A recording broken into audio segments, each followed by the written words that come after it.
নমস্কার, আমি অরিন্দম সেন। পেশায় একজন লেখক। মূলত ভূতের গল্প লিখি।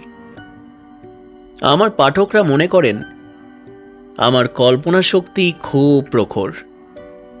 তারা ভাবেন আমার এই ভৌতিক গল্পগুলো নিছকই কাল্পনিক, শুধুমাত্র বিনোদনের উদ্দেশ্যে লেখা। কিন্তু সব গল্প তো কাল্পনিক হয় না। কিছু গল্প সত্যি ঘটে। আজ আমি সেরকমই একটা সত্যিকারের ঘটনা আপনাদেরকে শোনাবো। তবে সেটা বিশ্বাস করা বা না করা একান্তই আপনাদের ব্যক্তিগত ব্যাপার।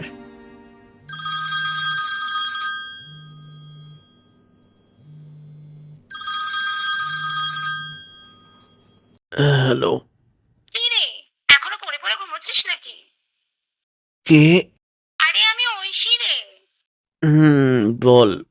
বাবা, তোর গলা শুনে স্পষ্ট বোঝা যাচ্ছে তুই এখনো ঘুমের মধ্যেই আছিস। নিশ্চয়ই রাত জেগেছিস। সত্যি পারিস না বটে তুই। লোকে রাত জেগে প্রেম করে আর উনি রাত জেগে ভূতের গল্প লেখে। কি করে পারিস রে তুই? তুই কি আমাকে এসব শোনাবি বলে ফোন করলি? তাহলে একটা কাজ কর, শোন।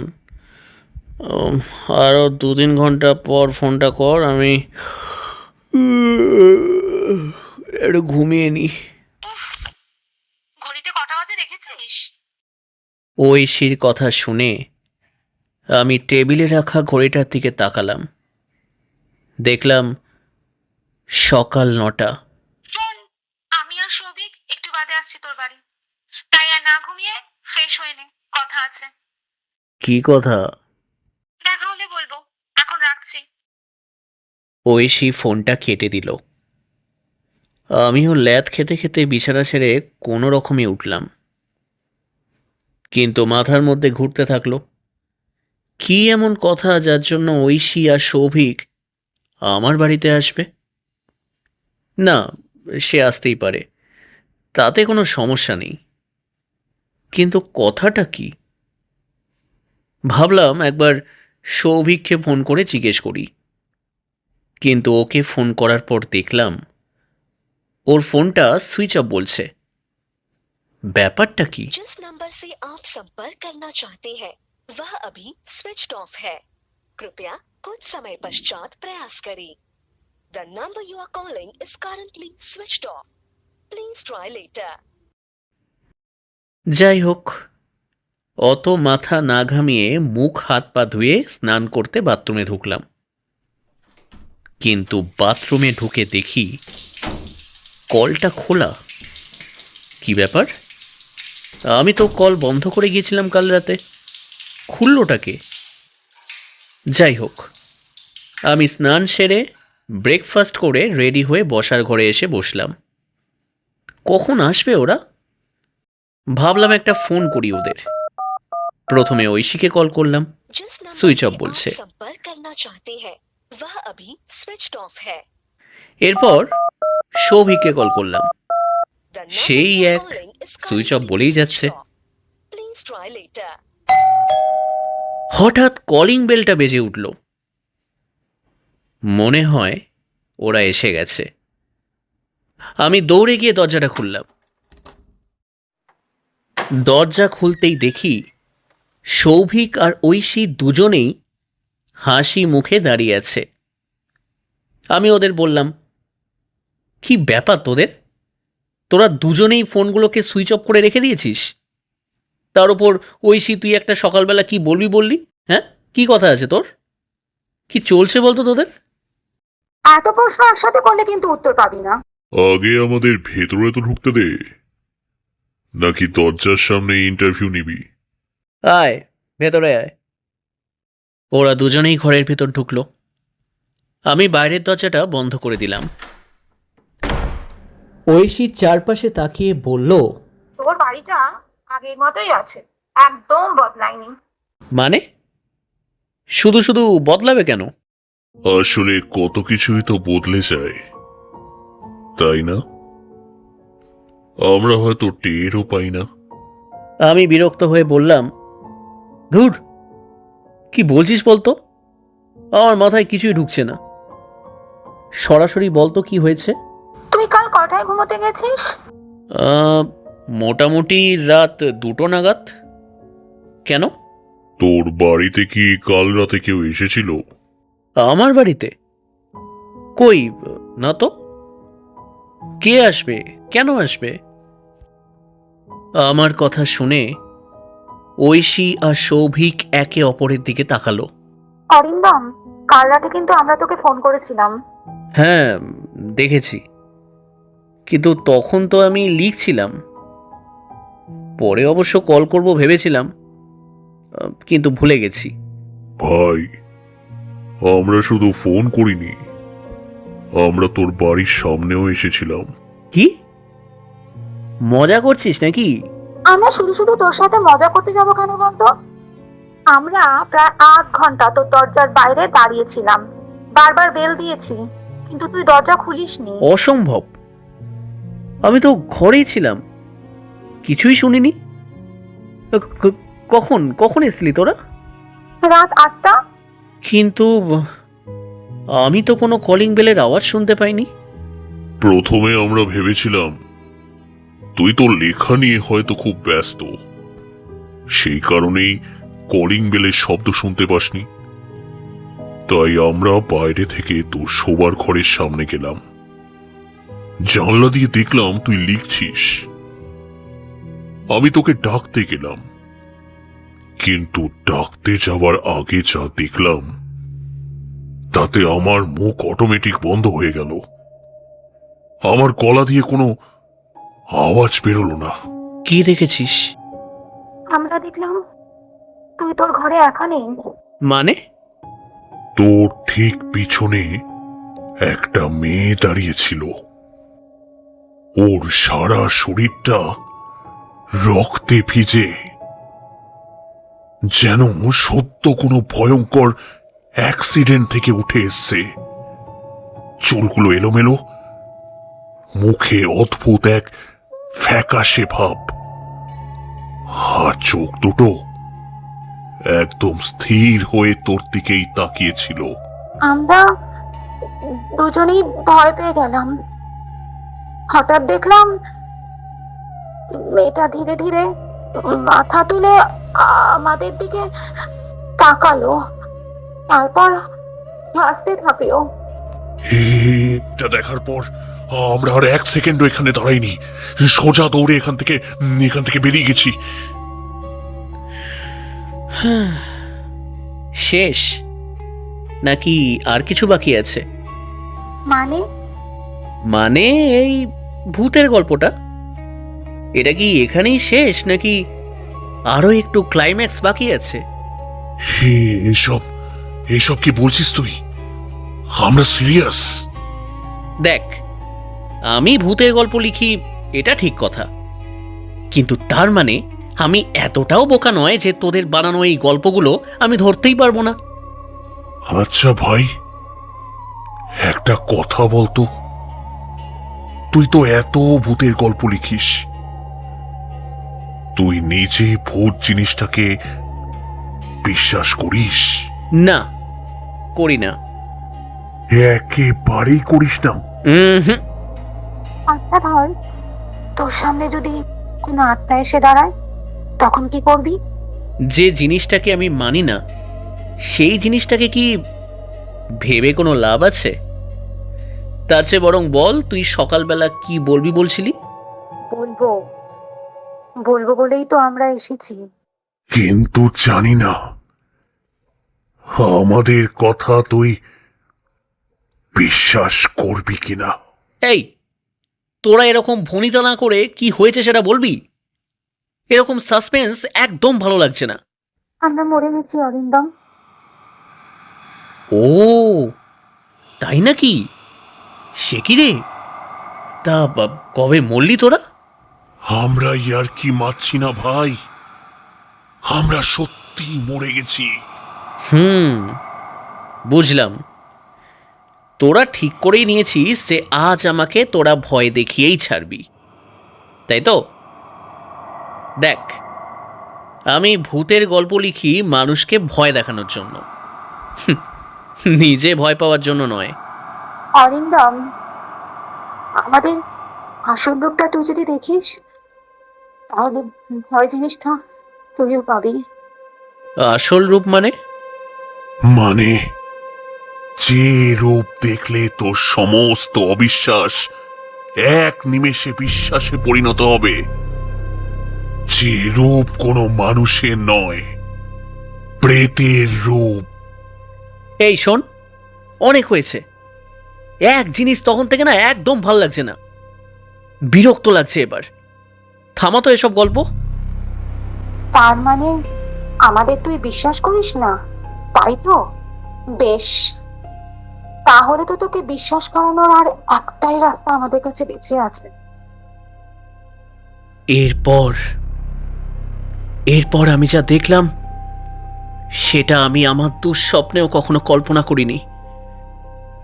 মুহূর্তের মধ্যে আমার সারা শরীর অবশ হয়ে এলো, জিভ চড়িয়ে যাচ্ছে, গলাটা শুকিয়ে যেন কাঠ। মনে হলো মাটির তলা থেকে কেউ আমার পা দুটো অদৃশ্য হাতে শক্ত করে চেপে ধরেছে। এক চুলও নড়ার কোনো ক্ষমতা নেই আমার। আমার সামনে দাঁড়িয়ে থাকা ঐশী আর সৌভিক, ওদের মুখগুলো আর কোনো জ্যান্ত মানুষের মতো নেই। চোখের সামনেই বদলে যাচ্ছে সব কিছু। ওদের শরীরের চামড়াগুলো যেন মোমের মতো গলে গলে মিলিয়ে যাচ্ছে। চোখের মণি দুটো ফ্যাকাশে হয়ে ঠিকরে বেরিয়ে আসছে বাইরে। ধীরে ধীরে ওদের আস্ত শরীর দুটো জ্যান্ত কঙ্কালে পরিণত হলো। আমি শুধু চেয়ে চেয়ে দেখলাম, আমার হার্টবিট যেন স্তব্ধ হয়ে গেছে। রে, এবার বিশ্বাস হলো তো? আমরা মিথ্যা কথা বলিনি, আমরা সত্যিই মারা গেছি। আমরা তোর সামনে আমাদের এই বিভৎস রূপটা আনতে চাইনি, কিন্তু তোর এই জেদ আর অবিশ্বাস আমাদেরকে বাধ্য করলো এই কঙ্কালসার চেহারাটা তোর সামনে তুলে ধরতে। এইসব হলো কি করে? আমরা দুজন স্বপ্ন দেখেছিলাম একসাথে আমরা সংসারটা করব। তুই তো ভালো করেই জানিস, কলেজ জীবন থেকেই আমি আর ঐশী আমরা দুজন দুজনকে খুব ভালোবাসতাম। জেদ ধরেছিলাম নিজের পায়ে না দাঁড়িয়ে বিয়ের কথা ভাববো না। অনেক লড়াই করে শেষমেশ একটা চাকরি জোগাড় করলাম। ভাবলাম এবার আর ঐশীকে বিয়ে করতে কোনো সমস্যাই হবে না। বিয়ের প্রস্তাব নিয়ে আমি আমার মা বাবাকে সাথে করে ঐশীদের বাড়িতে গেলাম। সবাই আমাদের সম্পর্কটাকে মেনে নিল, সব ঠিক দিকেই যাচ্ছিল। ভাবলাম সবার আগে তোকে খুশির খবরটা দেব সামনে থেকে। তোকে আমরা ফোন করছিলাম এটাই বলার জন্য যে আমরা আসছি তোর বাড়ি, কিন্তু তুই ফোনটা ধরিসনি, কারণ তুই তখন মন দিয়ে গল্প লিখছিলিস। সেই কারণে ফোনটা বারবার বেজে যাচ্ছিল, আর তুই যাতে ডিস্টার্ব না হয় সেই জন্য ফোনটা সাইলেন্ট করে দিলি। কিন্তু আমরা ঠিক করেই নিয়েছিলাম, যাই হয়ে যাক না কেন আমরা তোর বাড়িতে আসবই। তাই আমরা রওনা দিলাম। কিন্তু কিন্তু কিন্তু কি? আমি বাইক চালিয়ে তোর বাড়ির দিকেই আসছিলাম, পেছনে বসেছিল ঐশী। বেশ ভালোভাবেই এগোচ্ছিলাম আমরা, সবকিছু তখন একদম স্বাভাবিক ছিল রে। কিন্তু হঠাৎ কোথা থেকে একটা মেয়ে আমার বাইকের সামনে এসে দাঁড়িয়ে পড়ল। আমি কিছু বুঝে ওঠার আগেই ওকে বাঁচাতে গিয়ে সজোরে ব্রেক কষলাম, আর তারপরেই সব ওলট পালট হয়ে গেল। বাইকটা বিকট শব্দে স্কিড করে রাস্তা থেকে কিছুটা দূরে ছিটকে গেল। ঠিক সেই মুহূর্তে উল্টো দিক থেকে একটা লরি আসছিল প্রচন্ড গতিতে। আমরা সামনে ওঠার আগেই সব শেষ। এক মুহূর্ত সময় পেলাম না, সব শেষ হয়ে গেল রে। সব, সেই লরির চাকা আমাদের সমস্ত স্বপ্ন আর আমাদের শরীরগুলোকে পিষে দিয়ে চলে গেল। মরে যাবার পরেও আমাদের অতীত আত্মা তোর কাছেই আসছিল। কেন জানিস? কারণ তুই ছিলিস আমাদের সব থেকে কাছের বন্ধু। তাই তোর সাথে শেষবার দেখা না করে কিছুতেই শান্তি পাচ্ছিলাম না আমরা। কোন রকমে তোর বাড়িতে এলাম। আমরা চাইনি প্রেত রূপে তোর সামনে আসতে, তাই বারবার কলিং বেল বাজাচ্ছিলাম। আমরা চাইলে দরজা ভেদ করে ঢুকে যেতে পারতাম, কিন্তু সেটা করিনি। আমরা চেয়েছিলাম তুই নিজে দরজা খুলে আমাদেরকে দেখিস, কিন্তু তুই কিছু শুনতেই পেলি না। শেষ চেষ্টা হিসেবে আমরা তোর ঘরের জানলার দিকে গেলাম, ভাবলাম তোকে ডাকি। আর তখনই আমরা আবার দেখলাম ওকে। কাকে? সেই মেয়েটা যে হঠাৎ আমার বাইকের সামনে এসে গিয়েছিল, যার জন্য আমাদের এই অ্যাক্সিডেন্টটা হলো। মারা যাবার পর বুঝলাম ওই মেয়েটা ছিল আমাদের মৃত্যুদূত, আমাদেরকে মেরে দিয়ে যেতে এসছে। কাল রাত আমরা তোর ঘরে ওই মেয়েটাকেই দেখেছি, তোর পেছনে দাঁড়িয়ে থাকতে, যার সারা শরীর রক্তে ভেজা ছিল, চুলগুলো এলোমেলো হয়ে মুখে ঢেকে রেখেছিল।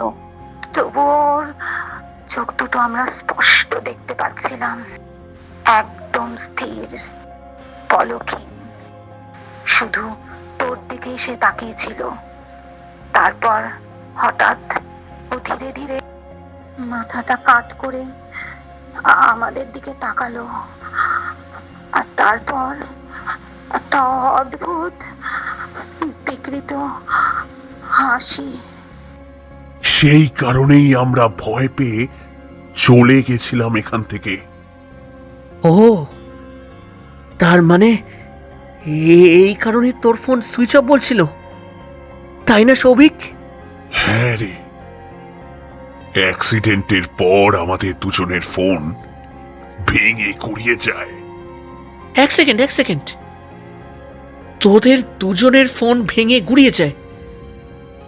তোদের অ্যাক্সিডেন্ট হয়েছে কাল সন্ধেবেলায়, আর আজ সকাল 9টায় ঐশী আমাকে কল করেছিল। কিভাবে করলো? যখন তোদের দুজনের ফোন নষ্ট হয়ে গেছে। আমার কথা শুনে ওরা দুজনেই হাসতে থাকলো। ঐশী বলল, আরে বোকা, তুই এখনো তোর ওই পার্থিব যুক্তি দিয়ে সবকিছু মেলাতে চাইছিস? আমরা যখন এই রক্ত মাংসের দুনিয়াতেই নেই, তখন আমাদের কথা বলার জন্য ফোনের কি দরকার বলতো?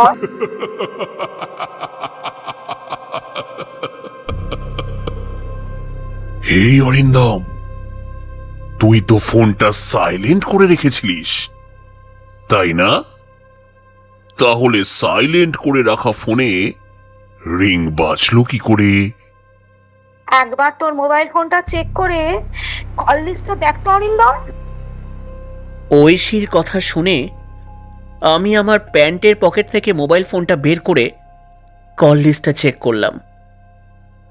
সেখানে দেখতে পেলাম আজ সকালে ঐশীর ফোন থেকে কোনো ফোনই আসেনি। শুধু তাই নয়, ফোনটা এখনো সাইলেন্ট মোডেই আছে, যেমনটা আমি গতকাল রাতে করে রেখেছিলাম। ভয়ে ফোনটা হাত থেকে মেঝেতে পড়ে গেল।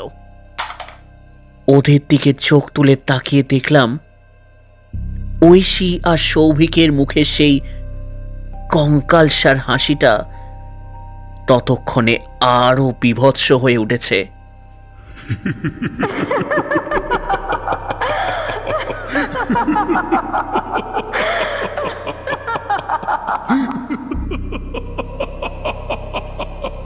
ঘরের পরিবেশটা নিমেষে বদলে গেল। একটা কনকনে ঠান্ডা হাওয়া যেন বরফ করে দিচ্ছে আমার শরীর। হঠাৎ খেয়াল করলাম ওদের পিছনে একটা ছায়ামূর্তি এসে দাঁড়িয়েছে, যাকে দেখেই আমার দুটো চোখ ভয়ে কোটর থেকে যেন বেরিয়ে আসতে চাইল। শরীরের রক্ত যেন মুহূর্তের মধ্যে ঠান্ডা হয়ে গেল। শ্বাস নিতে কষ্ট হচ্ছিল বিশাল, কারণ আমি বুঝে গেছিলাম ওটা কোনো মানুষের ছায়া নয়। বুঝতে পারলাম এটা সেই মেয়েটা যার কথা সৌভিক আর ঐশী একটু আগেই বলছিল। ওদের দেওয়া বর্ণনার সাথে সবটা মিলে যাচ্ছে অক্ষরে অক্ষরে।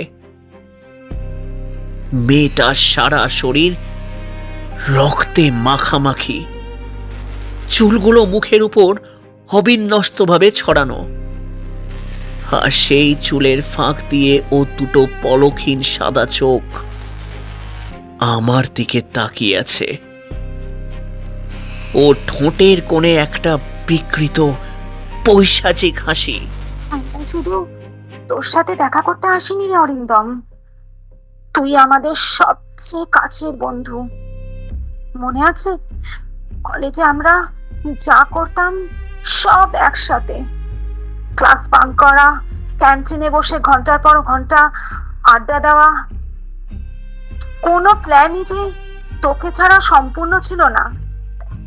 তাই এখন আমরা মরে গিয়েও শান্তি পাচ্ছি না, কারণ তুই নেই। তাই তোকে নিতে এসেছি। যেমন আমরা সব সময় একসাথে ছিলাম, তেমনি এবারেও আমরা একসাথে সব সময় থাকব। কেউ আমাদের ডিস্টার্ব করবে না। আয়, আমাদের কাছে আয়। হ্যাঁ অরিন্দম, আমাদের যেতে হবে, চল, দেরি করে আর কি লাভ। আমাদের সাথে তোকে যেতেই হবে অরিন্দম। আয়, আমাদের কাছে আয়। ঐশী আর সৌভিক আমার দিকে এগিয়ে আসছে।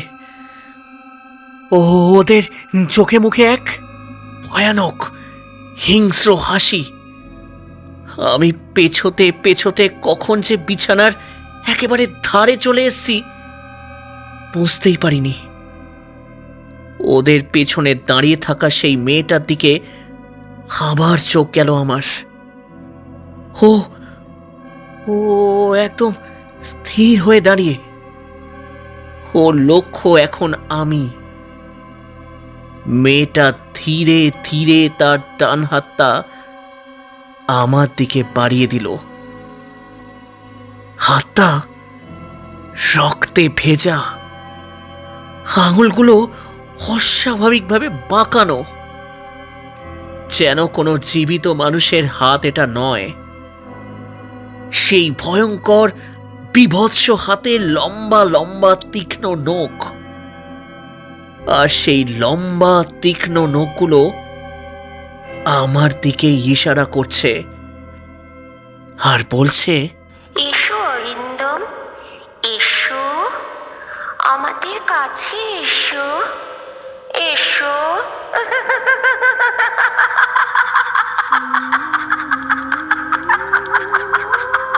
আমাদের সাথে তোকে যেতেই হবে অরিন্দম। না না ঐশী, আমাদের কাছে ঐশী আমার কাছে আসিস না। আয়, আয়, আমাদের কাছে, আয় আমাদের সাথে কাছে। তোকে যেতেই হবে অরিন্দম। আমাদের কাছে আমাদের আয় সাথে অরিন্দম। তোকে যেতেই হবে। সৌভিক, না, আয়, আমি মরতে চাই না, আমি বাঁচতে চাই। আসিস না আমার কাছে, আসিস না তোরা। আমি আমি বাঁচতে চাই, আমি আমি না,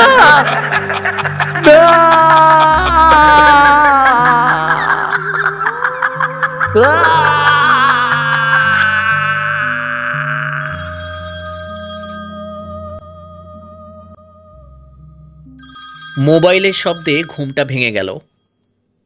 আমি হাঁপাতে হাঁপাতে উঠে বসলাম।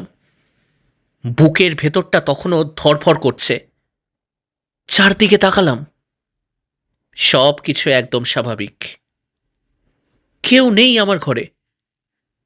তাহলে এতক্ষণ যা কিছু হচ্ছিল সবটাই কি স্বপ্ন ছিল?